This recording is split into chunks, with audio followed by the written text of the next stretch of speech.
Let us now learn about reasoning question type.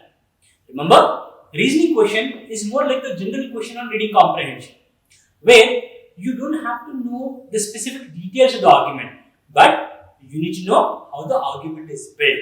You are more interested in the structure of the argument than the argument itself. Alright? Great. Now, let us go ahead and read the steps for reasoning question. Read step number 1. Read the question and identify the question type. Trigger words to identify the reasoning questions are strategy, methodology, technique, reasoning, author develops the argument by, author argues that.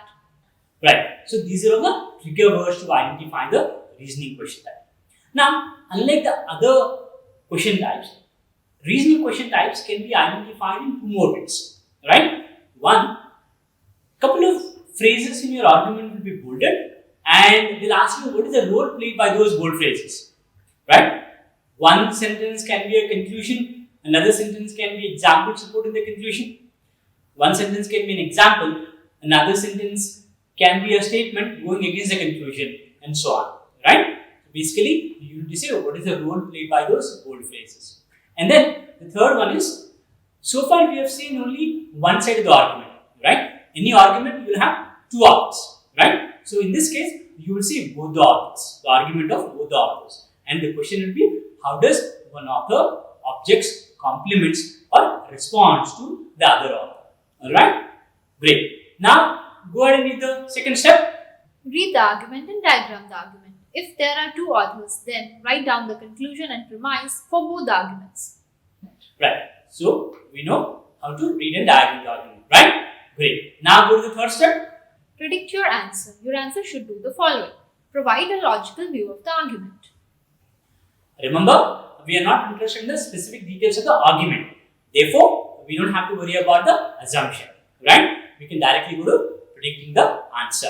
And here, our answer choice should provide the logical view of the argument. Right? Great. Now, go to the next step. Pick out bad answers, not closely related to the conclusion. Half right and half wrong is full wrong. Right. Remember, half right and half wrong is full wrong. What happens more often than less is, you read the first half of the answer choice and you think that is right. Right? Remember, the second half may be wrong. Which means, the entire answer choice is wrong. Right? Half correct, half wrong is full wrong. You got to eliminate such answer choices. Alright? Great. Now, let us do an example and understand the approach better. Okay? Go ahead and read the question. In the passage, the author develops the argument by. Right. So, the author develops the argument by. This clearly indicates that this is a reasoning question type. Right? Great. Now, go and read the argument. Network of blood vessels in bats' wings serve only to disperse heat generated in flight. Right. So, the network of blood vessels in the bat wings are used to dissipate the heat that is generated in the flight. Now, go and read the second sentence. This heat is generated only because bats flap their wings. This heat is generated only because bats flap their wings. Right? Good. Now, read the third sentence. Thus, paleontologists' recent discovery that the winged dinosaur Sandaclus had similar networks of blood vessels in the skin of its wings provides evidence for the hypothesis that Sandaclus flew by flapping its wings, not just by gliding. Right. So, paleontologists have observed similar network of blood vessels in the winged dinosaurs. So, they concluded that winged dinosaurs also fly by flapping his wings and not by gliding. Right? So, the second statement is a conclusion and the first two are premises. Right? Great. Now, you tell me, what did paleontologists do to come to the conclusion about winged dinosaurs? They compared. Right?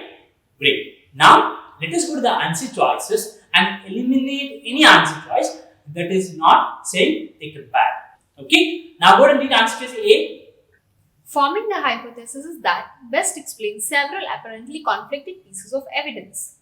Right. We are not forming any hypothesis and we are not talking about any conflicting pieces of evidence. Right? So, can I even answer choice A? Yes. Right. Now, go to answer choice B. Reinterpreting evidence that had been used to support an earlier theory. We are not reinterpreting an evidence. Right? So, we'll eliminate answer choice B as well. Great. Now, go to answer choice C.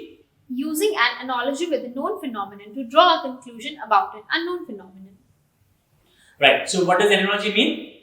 Comparison, right? Yes, we can keep answer choice C. So we keep answer choice C. Now, would answer choice D? Speculating about how structures observed in present day night creatures have developed from similar structures in creatures now extinct. Right. We are not speculating anything here, isn't it? So, can I knock off answer choice D? Yes. Right. Now, read the answer choice E. Pointing out differences in the physiological demands that flight makes on large as opposed to small creatures. We are not talking about any differences. We are talking about similarities, right? So we can knock off answer choice E as well. Now we are left with answer choice C, and that should be the correct answer.